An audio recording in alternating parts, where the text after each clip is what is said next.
আজকে নতুন আরেকটা রান্না তোমাদের সাথে শেয়ার করব। প্রথমেই মশলাটাকে ভালো করে পেস্ট করে নিলাম, তারপরে পটলগুলো এইভাবে কেটে নিয়েছি, দেখো মাঝখানে একটা ফালা দিয়েছি।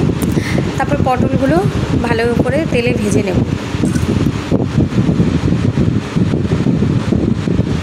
হলুদ লবণ মাখিয়ে ভেজে নিতে হবে, সুন্দর করে একদম ভেজে নিতে হবে, যাতে পটলের একদম যাতে সিদ্ধও হয়ে যায়, ভাজা ভাবটাও হয়ে যায়। ভাজা ভাজা করলে স্বাদটাও কিন্তু খুব সুন্দর হবে। আর পটল ভাজার পর একটা সেন্টটা তো জানোই সবাই। আর এই খাবারটা প্রত্যেকটা বাঙালির প্রিয় খাবার, মানে আমার হাজব্যান্ডের তো একদমই প্রিয় খাবার। আমার ছেলেও খুব ভালো খায় এবং আমিও তো খুবই ভালো খাই। সবগুলো পটল একে একে ভেজে নেব। আর মশলা তো আমি রেডি করেছি। মশলার মধ্যে কিন্তু একটা কমন, আমি সব দেখাতে পারিনি, ভিডিওটা করিনি। টমেটো, আদা, রসুন, পেঁয়াজ, কাঁচা লঙ্কা, শুকনো লঙ্কা, জিরে, এই কটা দিয়ে পেস্ট করে নিয়েছি। টমেটো কিন্তু আমি দুটো দিয়েছি, কারণ জিনিসটা একটু টক ঝাল ব্যাপারটা থাকবে, ওই জন্য টক করার জন্য আমি দুটো টমেটো দিয়েছি, একটা টমেটো কিন্তু দেই। তো আমার এখানে পটল আছে 4টে 5টা 6টা পটল আছে, মানে আমাদের খাওয়ার জন্য। আমি বাবু আমরা 3 জন, যেহেতু তোমরা তোমাদের মতো রান্না করবে, তোমরা যতগুলো পটল দিয়ে রান্না করতে চাও রান্না করতেই পারো। এত সহজ রান্না, এত সিম্পল রান্না, এত অল্প সময়ের মধ্যে হয়ে যায়, তা বলার মতো না। ভিডিওটা দেখেই বুঝতে পারছো, 3 মিনিটের মাত্র ভিডিও। আমার রান্না করতে সময় লেগেছে হায়েস্ট 10 থেকে 20 মিনিট।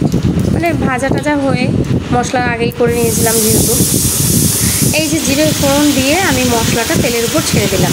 এরপরে আস্তে আস্তে হলুদ লবণ দিয়ে এটা ভালো করে একটু কষিয়ে নেব।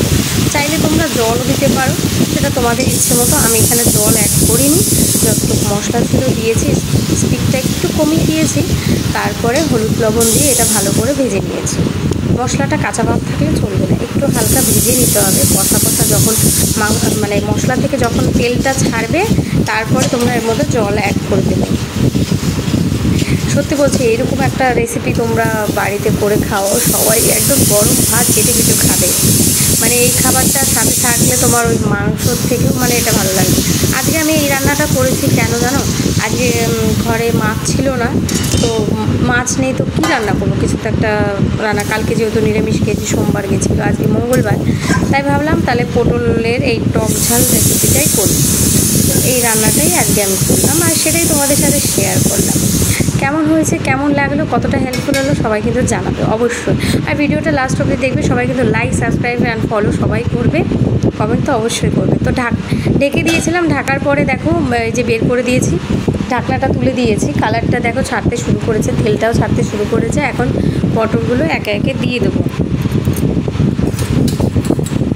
খুব তাড়াতাড়ি রান্না, চটজলদি একটা রান্না। সত্যি একবার রান্না করলে মনে হবে যে মাঝে মধ্যেই একটু রান্না করি, এত সুন্দর একটা রান্না। আমার তো ভীষণ ভালো লাগে। কেউ একটু ঝোলও রাখতে পারো, কেউ শুকনো করে রান্না করতে পারো, যার যেটা পছন্দ। আমি মিডিয়াম রেখেছি, মানে একদম খুব বেশি ঝোলও না। আর লাস্টে একটু গরম মশলা আর একটু চিনি দিয়ে দেবে। চিনি তোমাদের ইচ্ছে মতো দিতে পারো, আমি এখানে চিনি অ্যাড করিনি, কারণ আমার চিনি সব খাবারে দেই না।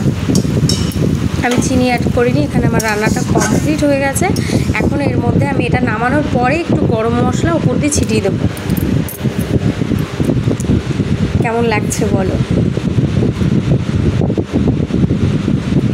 সত্যি বলছি, আমার দেখেই মানে কী বলবো, আমার বর তো আজকে খুব খুশি। সো সবাই কিন্তু দেখো ভিডিওটা। টাটা।